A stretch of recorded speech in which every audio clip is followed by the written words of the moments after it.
Good morning, guys. আজি আমি happy P ফাৰ্মত আছোঁ.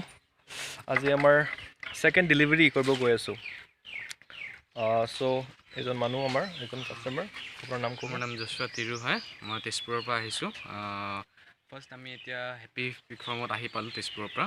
চ' যিটো আমি এটমছফিয়াৰ দেখিছোঁ ইটছ কুৱাইট ক্লিন আৰু হাইজেনিক এণ্ড দ্য পিগলেটছ আমি যোনটো পাইছোঁ they are very healthy and so' we are looking forward যে বহুতখিনি ভাল যায় এণ্ড সেইখিনিয়ে মিক্স আমি উইচ কৰিলোঁ দাদাকো যাতে আগলৈ সেইটো ফিউচাৰটো ব্ৰাইট হৈ যাতে. Thank you so' much. Okay, এই আজি 33 এণ্ড আমি ফিউচাৰটো তেনেকৈ কাম কৰিম. Thank you so' much. Thank U.